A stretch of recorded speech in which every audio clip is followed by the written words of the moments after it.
Ambalmao aw ni ɲantuma aw balimamuso madame Cissé Ramata Sissoko tantira ka bɔ Atlanta États-Unis bi ye jumadon ye juin kalo tile 16 le 16 juin 2023 ka malien bɛɛ fo Mali kɔnɔ ani Mali kɔkan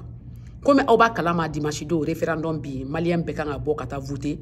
k'a fɔ ko projet de constitution min bi a kɛra mun de kama a kɛra parce que n'an bɛ fɛ k'an ka jamana jɔ il faut que an ka jɔ n'an yɛrɛ hakilinaw ye fɔlɔ la constitution minnu nana Mali la a bɛɛ kɛra ka dɔ de ka papier ta k'an ta yɛlɛma kɔnɔ k'a kɛ an ta ye o tɛ k'an ta ye fo diɲɛ ka wuli siɲɛ fɔlɔ de ye nin ye Mali histoire la an k'a fɔ an ye sariya ta k'a bila an ka dugu kɔnɔ ni dugudenw yɛrɛ hakilina ye ka don bɛɛ ka bɛɛ k'i ka hakilinata fɔ ka assises kɛ ka conférences kɛ pour que an k'a dɔn an bɛ taa ni jamana ye cogo min o de kama anw fɛ nin ye donba ye an ma mɔgɔw ye ɲininkali kɛ ko ka voter oui ou non oui kɔrɔ ye awɔ non kɔrɔ ye ko ayi ma sɔn mais u bɛ ka ɲɔgɔn sɔsɔ fɛn damani de kan parce que n'i y'a jateminɛ constitution kɔnɔna na kuma bɛɛ ye kumaba kelenw de maaw ka ɲɔgɔn bonya bɛɛ bɛ wolo cogoya kelen na maa si ma fisa ni maa si ye bɛɛ kan ka se ka dumuni kɛ ka kalan kɛ denmisɛnninw ka kalan o de b'a kɔnɔ mais sɔsɔli bɛ kan ka kɛ fɛn damani min na o fɔlɔ o ye laïcité ye k'a fɔ est ce que diinɛw bɛɛ ka kan n'i y'a jateminɛ bi minnu bɛ kan ka ɲɔgɔn sɔsɔ ko oui ou non bi Mali la diinɛw bɛɛ ka kan maa tɛ lagosi n'i ka diinɛ ye wa gouvernement tɛ se ka diinɛ jagoya i kan wa i b'a kɛ cogo min ka di ye fana i ka diinɛ i b'a ta i ni Ala cɛ i b'a kɛ cogo min kura b'o la kɔrɔlen b'o la o kɔrɔ ni mɔgɔ votera oui ni kura nana o bɛ laïcité bɛ to yen ni votera non ni kɔrɔlen bɛ yen laïcité bɛ to yen donc o tɛ foyi tiɲɛ vote la donc mɔgɔ minnu bɛ k'a fɔ n tɛ voter n bɛ voter nin kama nafa t'a la parce que a tɛna foyi yɛlɛma filanan min ye o ye an ka kan ye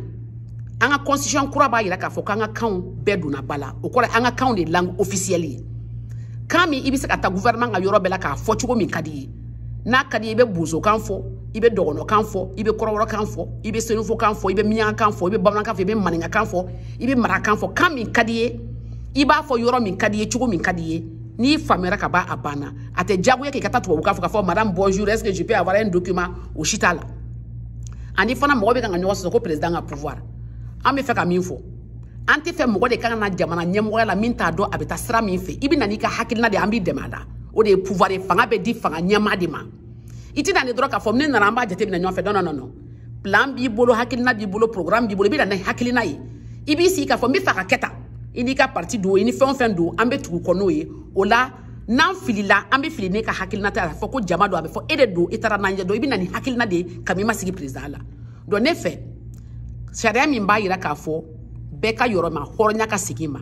bɛɛ ka danbe ka segin ma jamanadenw ka kɛ kelen ye an b'a fɔ ma ko solidarité k'a fɔ jamanadenw de fana y'a hakilina di k'a fɔ k'an ka voter ni nin kan ye k'an ka voter ni nin sira ye o de y'an ka souveraineté an ka yɛrɛma hɔrɔnya nin constitution b'o de jira o de la an b'a ɲini bɛɛ fɛ bɛɛ ka bɔ dimanche don ka taa voter an ka association changement au Mali anw bɛnna kan k'a fɔ an bɛ voter oui awɔ an sɔnna mun de la an sɔnna k'an ka kanw y'an ta ye wa an sɔnna k'anw de b'an ka gafe sigi an de b'an ka sariya sigi an de b'an ka hakilinata fɔ an ka jamana jɔli la a tɛ bɔra si ka cu an kan an sɔnna ko jamana ɲɛmɔgɔ a ka hakilinata bɛ taa jamana jɔ wa an sɔnna k'a fɔ k'an ka diinaw an ka hɔrɔnya an ka ladiri an ka danbe an ta de don maa t'a a fanga sigi an kan wa maa t'a bɔ an na donc o de kama an b'a ɲini bɛɛ fɛ bɛɛ ka bɔ dimanche ka taa voter k'a fɔ oui constitution kura ka sigi oui Mali k'a ka yɛrɛma hɔrɔnya ta an sɔnna jamana jɔli ma ka kɛ kelen ye an y'a fɔ cogo min maliyɛn kelen hakili kelen dusu kelen voilà donc k'an bɛn sen wɛrɛ bɛɛ k'i jija ka bɔ dimanche an ka nin vote in kɛ an ka Mali jɔ n'an yɛrɛ fanga ye a k'an bɛn sen wɛrɛ